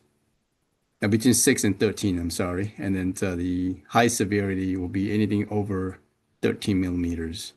So weird numbers. Again, we're dealing with conversions between the imperial units, which the US is using, to the SI units. Okay. Thanks, Willie. I think that's come to the end of the questions. Mr. Saripudin is saying thank you, which is very nice. Can you see any others that we haven't answered? I don't think so. No, I don't see anything else. Okay, well, I think I'll bring this to an end, but I just want to mention one thing to you about the gentleman you've just been listening to. Just now, another one of my colleagues, Pak Krisandi, he showed you a lot of images from a program called Tensar Plus, which is a cloud-based online software which people can get access to very easily. And Willie is probably put more effort into that than anybody else. He's done a huge amount of work over the last few years, contributing and guiding a lot of the modules that have been developed in there. And I'd have to congratulate you, Willie, because I think it's developing into a first-class piece of software and probably got much more to do with it. Yep. But no, thanks for all your efforts on that. And so many people around the world can take advantage of that, and you are to be congratulated. Thanks very much. Oh, no, thank you. We are always looking for feedback to make it better. So, you feel free to submit feedback. I think there's a feedback button in Tensor Plus that you can submit. We'd love to hear. Okay, good. I think Thank you, Mike. it's good to know. It's good to know that. No, thanks for mentioning that. Well, I think we've come to the end of our technical presentation. I can see an image of Dobie appearing on the interface here. So, Willie, one more big thanks for all your efforts in creating and presenting today, and also answering all these questions. And I will hand back to the organizers. Well, Thank you, then, Mike. thank you, Thank you, everybody. and Willie, as a speaker for the highly informative webinar on mitigating the effect of expansive soil on pavement using Geogrid. Baik, bila Bapak Ibu masih ada pertanyaan, terutama terkait produk, bisa langsung menghubungi rekan saya, Liva, di nomor WhatsApp pada kolom chat ya Bapak Ibu. Baik, Bapak Ibu, Sobat Multibangun, bagaimana paparan dari Willy tadi nih Bapak Ibu? Semoga apa yang disampaikan dapat diterima dengan baik ya. Boleh dong Bapak Ibu jawab melalui polling yang baru saja muncul di layar Zoom Bapak Ibu. Ya, mungkin sudah ada beberapa yang menjawab. Baik, sudah ditampilkan ya. Sudah di-enpoll. Ya, baik. Terima kasih atas kesediaan untuk mengisi polling tadi. Luar biasa untuk tanggapannya. Ya, Bapak Ibu dan rekan-rekan sekalian, kita akan beralih ke sesi selanjutnya nih, yaitu kuis berhadiah. Kuis berhadiah ini akan dipandu oleh rekan saya, Rifa. Baik, Bapak Ibu, saya infokan dulu bahwa hanya peserta dari Indonesia yang eligible untuk mengikuti dan memperoleh hadiah dari kuisnya ya Bapak Ibu. Baik, kepada Rifa, dipersilahkan.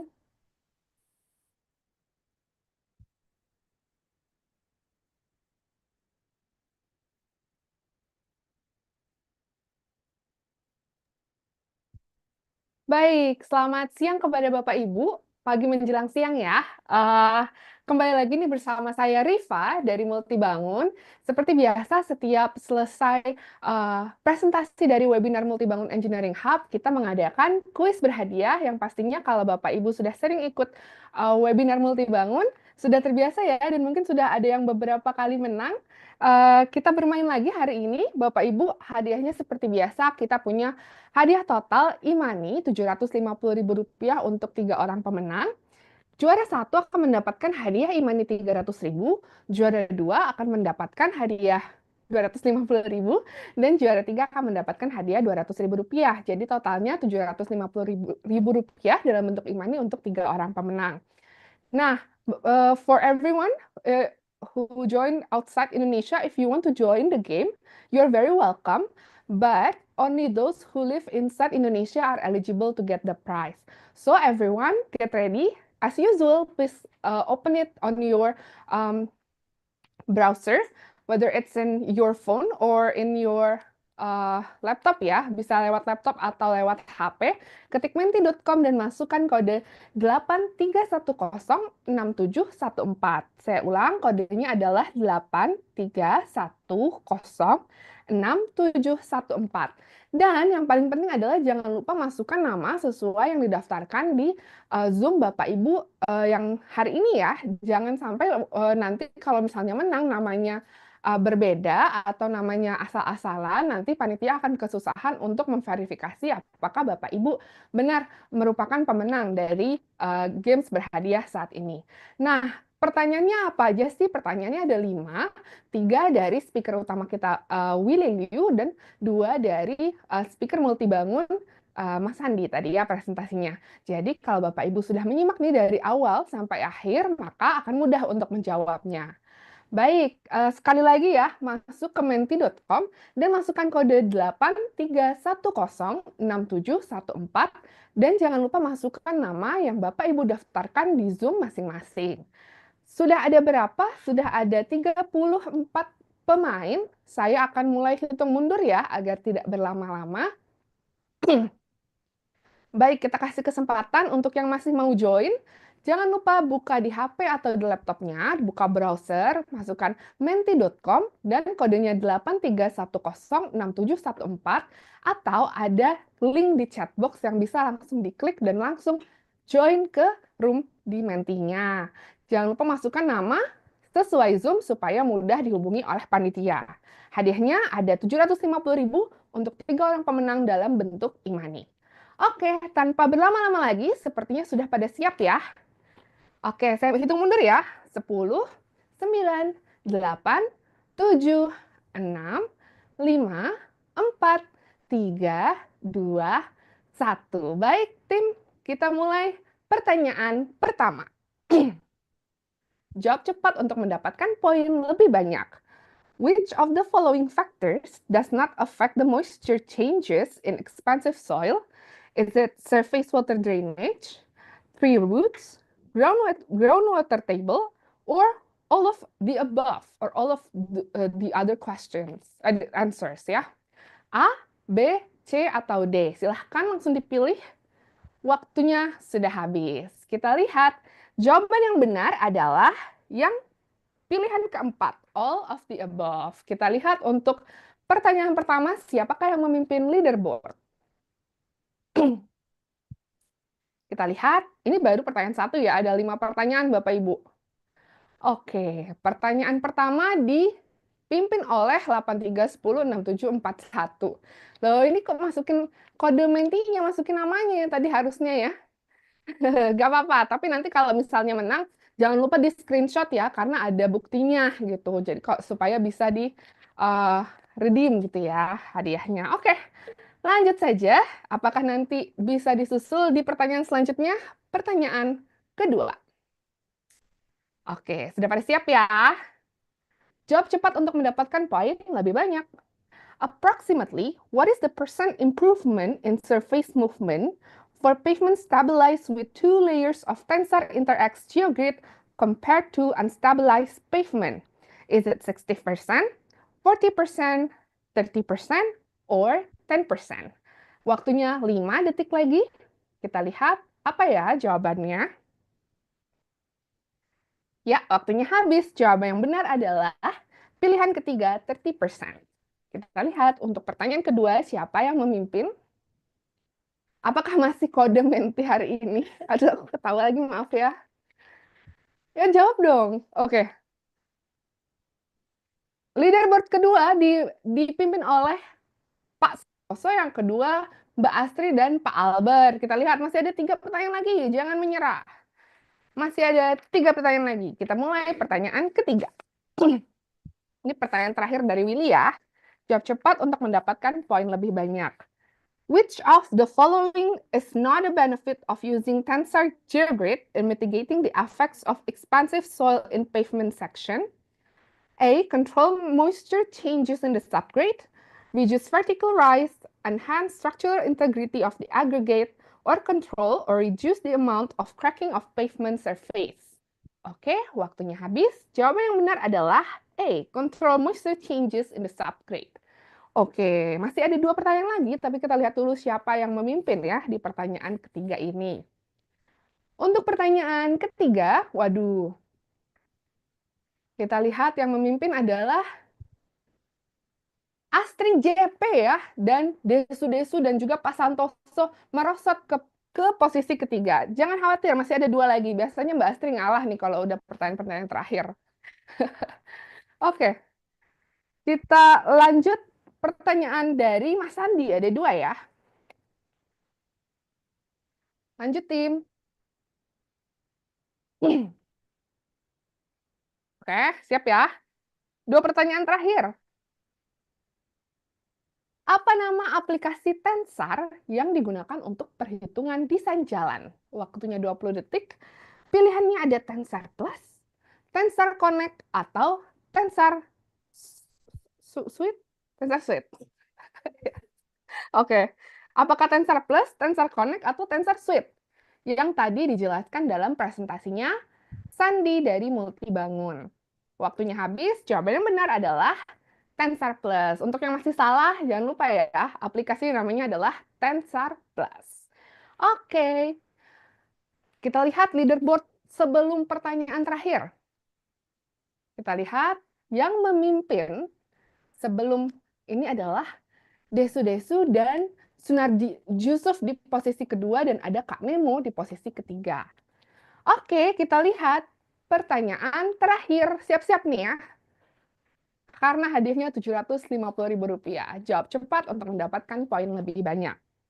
Urutkan tahapan pengembangan Geogrid dari Tensar. Apakah tri-X dulu, biaxial dulu, atau inter-X? Apakah biaxial dulu, inter-X dulu, terus tri-X? Atau biaxial, tri-X, atau inter-X? Yang mana yang benar? Waktunya 5 detik lagi. Jawabannya adalah yang pilihan ketiga, biaxial, triaxial, dan inter-X. Ya. Oke, langsung saja kita lihat hasil klasemen di hari ini. Juara satunya adalah selamat kepada juara satunya Bapak Sunardi Yusuf dengan 3.632 poin. Kemudian ada Nemo, dan yang ketiga ada Bapak Albert Daniel ya. Terima kasih Bapak Ibu yang sudah join hari ini dan selamat kepada 3 pemenang. Nah Bapak Ibu jangan lupa ya, setiap webinar Multibangun kita akan selalu ada kuis, jadi selalu stay sampai akhir karena selain ada kuis, nanti ada pengumuman terkait e-certificate dan juga soft copy dari presentasi yang tadi ditanyakan. Nah, kalau misalnya untuk tadi ada pertanyaan terkait replaynya, itu bisa ditonton di channel YouTube Multibangun ya, Bapak Ibu. Oke, segitu saja dari saya. Saya akan kembalikan ke Mbak Dwi. Tapi sebelum itu, Bapak Ibu, saya punya magic nih, ya. Siap-siap ya, tim siap ya. Oke, perhatiin ya. Multibangun Engineering Hub, salam geoteknik.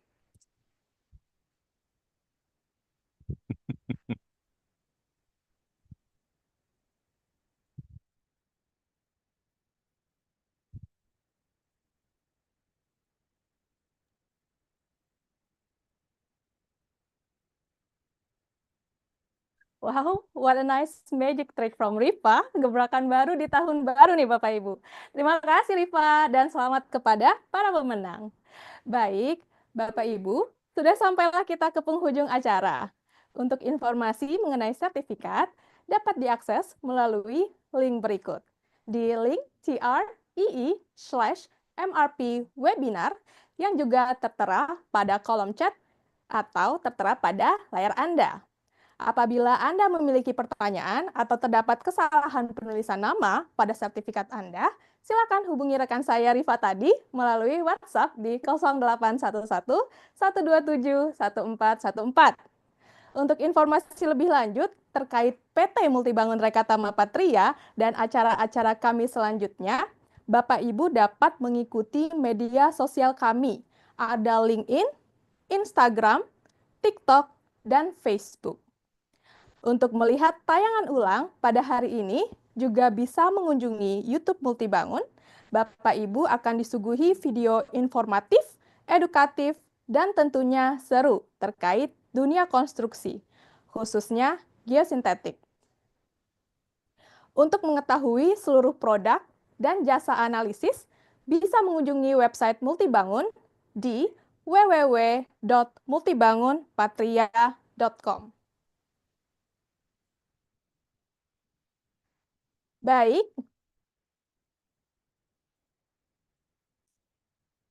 tim, akhir kata saya mewakili segenap panitia mengucapkan terima kasih kepada seluruh peserta, pembicara, dan panitia yang terlibat dalam acara ini. Saya juga mohon maaf apabila ada kesalahan pada penyampaian selama acara berlangsung. Kami menunggu Anda di webinar seri selanjutnya di bulan depan. Dwi Agrina pamit undur diri. Sampai jumpa. Selamat siang. Bye.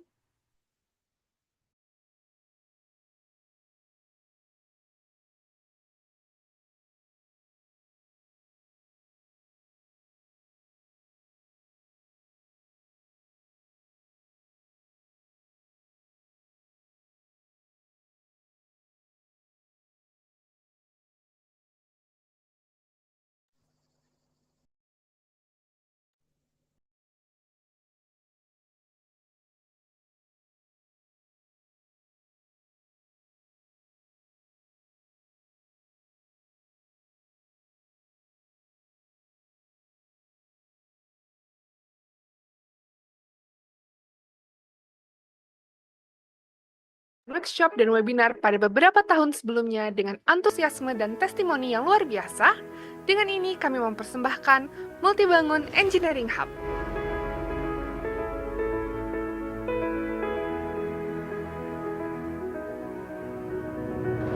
Multibangun Engineering Hub adalah sebuah program terbaru dari PT Multibangun Rekatama Patria yang berfokus pada pengembangan pengetahuan dan inovasi di bidang geosintetik. Program ini menyediakan berbagai kesempatan edukasi dan jaringan untuk meningkatkan pemahaman serta keterampilan para mahasiswa dan profesional melalui berbagai aktivitas, antara lain webinar yang terbuka untuk umum dengan topik seputar geosintetik dan aplikasinya yang relevan dalam industri, workshop dirancang untuk para profesional, memberikan pelatihan teknis mendalam serta pengalaman praktis yang dapat diterapkan langsung pada proyek yang relevan. Multibangun Goes to Campus adalah program khusus yang menghadirkan kuliah tamu dan workshop yang dirancang khusus untuk mahasiswa teknik sipil menghubungkan dunia akademik dengan wawasan industri. Dengan menghadirkan sesi yang diisi oleh para ahli, studi kasus nyata, serta diskusi interaktif, Multibangun Engineering Hub bertujuan untuk meningkatkan pengetahuan dan pemahaman industri mengenai aplikasi geosintetik yang lebih luas, mendorong inovasi dalam pengembangan konstruksi dan infrastruktur yang lebih efisien dan berkelanjutan, serta membangun koneksi yang lebih kuat antara mahasiswa dan profesional melalui kesempatan jaringan serta pengalaman belajar secara langsung. Melalui kolaborasi antara teori dan praktik, Multibangun ingin memiliki andil dalam memberdayakan semua lapisan stakeholder yang terdiri dari insinyur, kontraktor, hingga calon pemimpin industri untuk mengintegrasikan teknologi geosintetik dengan lebih efektif dalam setiap proyek yang mereka kerjakan. Jangan lewatkan setiap event yang Multibangun Engineering Hub adakan dan bersama menciptakan solusi rekayasa yang lebih cerdas, berkelanjutan, dan inovatif.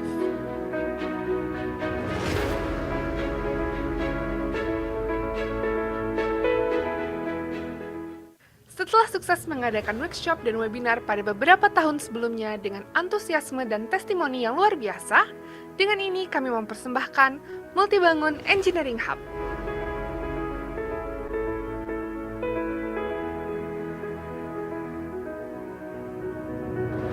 Multibangun Engineering Hub adalah sebuah program terbaru dari PT Multibangun Rekata Apatria yang berfokus pada pengembangan pengetahuan dan inovasi di bidang geosintetik. Program ini menyediakan berbagai kesempatan edukasi dan jaringan untuk meningkatkan pemahaman serta keterampilan para mahasiswa dan profesional melalui berbagai aktivitas, antara lain webinar yang terbuka untuk umum dengan topik seputar geosintetik dan aplikasinya yang relevan dalam industri. Workshop dirancang untuk para profesional, memberikan pelatihan teknis mendalam serta pengalaman praktis yang dapat diterapkan langsung pada proyek yang relevan.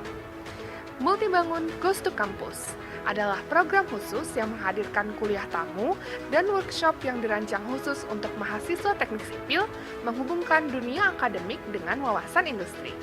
Dengan menghadirkan sesi yang diisi oleh para ahli, studi kasus nyata, serta diskusi interaktif, Multibangun Engineering Hub bertujuan untuk meningkatkan pengetahuan dan pemahaman industri mengenai aplikasi geosintetik yang lebih luas, mendorong inovasi dalam pengembangan konstruksi dan infrastruktur yang lebih efisien dan berkelanjutan, serta membangun koneksi yang lebih kuat antara mahasiswa dan profesional melalui kesempatan jaringan serta pengalaman belajar secara langsung.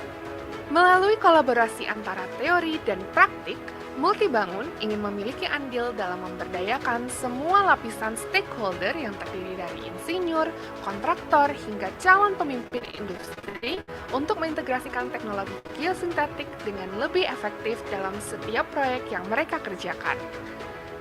Jangan lewatkan setiap event yang Multibangun Engineering Hub adakan dan bersama menciptakan solusi rekayasa yang lebih cerdas, berkelanjutan, dan inovatif.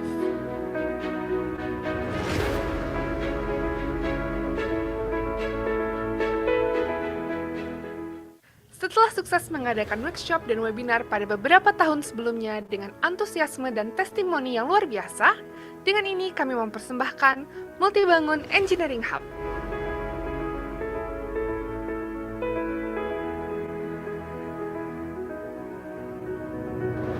Multibangun Engineering Hub adalah sebuah program terbaru dari PT Multibangun Rekata Apatria yang berfokus pada pengembangan pengetahuan dan inovasi di bidang geosintetik.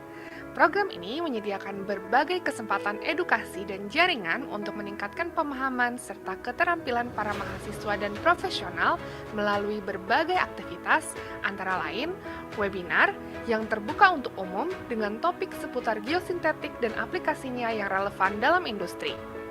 Workshop dirancang untuk para profesional, memberikan pelatihan teknis mendalam serta pengalaman praktis yang dapat diterapkan langsung pada proyek yang relevan. Multibangun Goes to Campus adalah program khusus yang menghadirkan kuliah tamu dan workshop yang dirancang khusus untuk mahasiswa teknik sipil menghubungkan dunia akademik dengan wawasan industri. Dengan menghadirkan sesi yang diisi oleh para ahli, studi kasus nyata, serta diskusi interaktif, Multibangun Engineering Hub bertujuan untuk meningkatkan pengetahuan dan pemahaman industri mengenai aplikasi geosintetik yang lebih luas, mendorong inovasi dalam pengembangan konstruksi dan infrastruktur yang lebih efisien dan berkelanjutan, serta membangun koneksi yang lebih kuat antara mahasiswa dan profesional melalui kesempatan jaringan serta pengalaman belajar secara langsung. Melalui kolaborasi antara teori dan praktik, Multibangun ingin memiliki andil dalam memberdayakan semua lapisan stakeholder yang terdiri dari insinyur, kontraktor, hingga calon pemimpin industri untuk mengintegrasikan teknologi geosintetik dengan lebih efektif dalam setiap proyek yang mereka kerjakan. Jangan lewatkan setiap event yang Multibangun Engineering Hub adakan dan bersama menciptakan solusi rekayasa yang lebih cerdas, berkelanjutan, dan inovatif.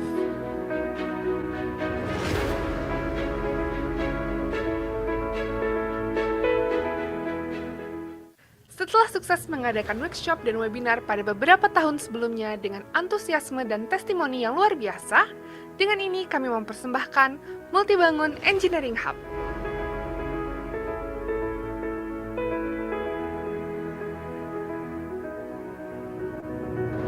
Multibangun Engineering Hub adalah sebuah program terbaru dari PT Multibangun Rekata Apatria yang berfokus pada pengembangan pengetahuan dan inovasi di bidang geosintetik. Program ini menyediakan berbagai kesempatan edukasi dan jaringan untuk meningkatkan pemahaman serta keterampilan para mahasiswa dan profesional melalui berbagai aktivitas, antara lain webinar yang terbuka untuk umum dengan topik seputar geosintetik dan aplikasinya yang relevan dalam industri. Workshop dirancang untuk para profesional memberikan pelatihan teknis mendalam serta pengalaman praktis yang dapat diterapkan langsung pada proyek yang relevan. Multibangun Goes to Campus adalah program khusus yang menghadirkan kuliah tamu dan workshop yang dirancang khusus untuk mahasiswa teknik sipil menghubungkan dunia akademik dengan wawasan industri.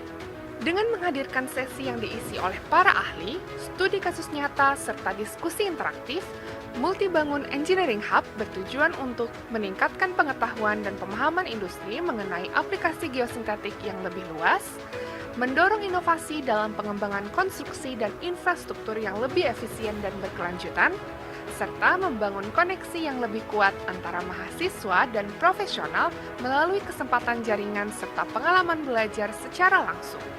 Melalui kolaborasi antara teori dan praktik, Multibangun ingin memiliki andil dalam memberdayakan semua lapisan stakeholder yang terdiri dari insinyur, kontraktor, hingga calon pemimpin industri untuk mengintegrasikan teknologi geosintetik dengan lebih efektif dalam setiap proyek yang mereka kerjakan. Jangan lewatkan setiap event yang Multibangun Engineering Hub adakan dan bersama menciptakan solusi rekayasa yang lebih cerdas, berkelanjutan, dan inovatif.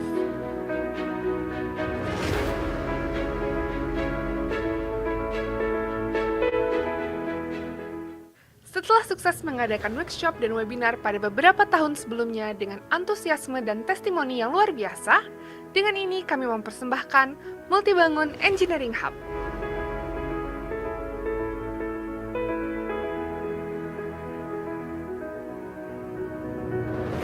Multibangun Engineering Hub adalah sebuah program terbaru dari PT Multibangun Rekata Apatria yang berfokus pada pengembangan pengetahuan dan inovasi